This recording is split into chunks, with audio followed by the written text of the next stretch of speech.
For thousands of years, humans relied on fire for survival, yet summoning it on demand remained an incredibly frustrating and tedious chore. Take a look at the contents of this antique tinderbox. For centuries, the primary method of making fire meant repeatedly striking a piece of high-carbon steel against a sharp flint rock, hoping to catch a single spark on a pile of charred, difficult-to-light tinder. By the early 1800s, chemists attempted to solve this problem, but their solutions were highly unstable. They created devices like the ethereal match, a piece of paper coated in a toxic phosphorus compound and vacuum-sealed inside a glass tube. To get a light, you had to smash the glass, which frequently resulted in violent explosions. These early chemical fire starters were expensive and highly dangerous. Yet the universal need for a safe, instant, and portable way to start a fire was so desperate that people were willing to risk the explosions. The solution to this ancient problem wouldn't emerge from an elite scientific academy or a massive industrial laboratory. It would come from a completely accidental mistake made in a rural English pharmacy.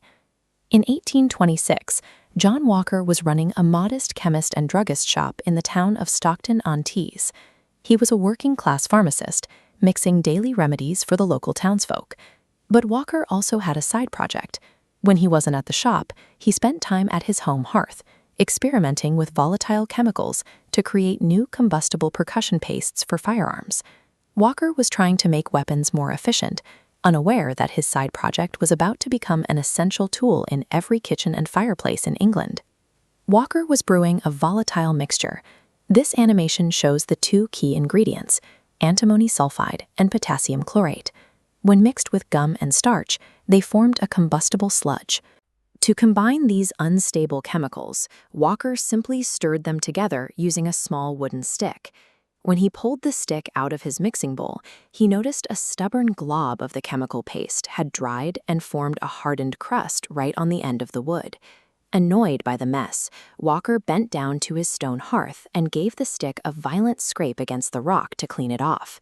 Instantly, the stick burst into a blinding flare of light. Walker froze as the flare died down. He realized that the heavy scrape against the stone hearth provided the exact amount of heat needed to trigger his volatile paste. In a single split-second gesture of annoyance, Walker had accidentally engineered the solution that had baffled chemists for decades. It was the world's first practical friction match. By April 1827, Walker was selling these chemically coated sticks to the public. He packaged them in small tin cases, along with a piece of sandpaper for striking, marketing them as friction lights. However, his invention had a noticeable flaw. To help conduct the flame to the wood, Walker coated the tips in sulfur. When struck, this burning sulfur would occasionally drop off the stick, carrying a real risk of ruining carpets or burning the user's clothing. Because of this safety issue and his altruistic belief that making fire was simply too vital to mankind to hoard for profit, Walker actively refused to patent his formula. Leaving a discovery of this magnitude unprotected had immediate consequences. Rival businessmen quickly saw the commercial potential and swooped in. A competitor in London named Samuel Jones realized how easily he could replicate Walker's exact chemical recipe. Jones copied the formula, set up his own manufacturing business, and rebranded the product as Lucifer's.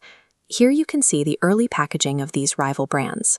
Competitors like Jones mass-produced these matches, flooding the global market and making an absolute fortune off of Walker's unpatented work.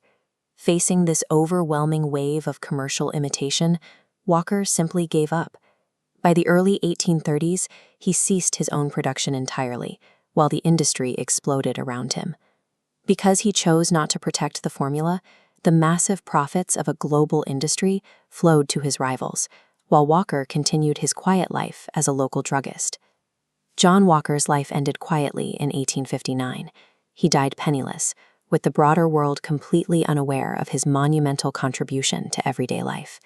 For decades, history crowned other wealthy manufacturers as the true inventors of the match, burying Walker's name in the process. That false narrative stood until the 1890s, when a local historian in Stockton made a miraculous discovery. He found Walker's old shop ledger, his daybook, discarded in a pile of pharmaceutical rubbish outside a rival chemist's shop. This rescued ledger contained indisputable written proof, Walker's own record of the first sale of a friction match in April 1827, predating all his competitors by years.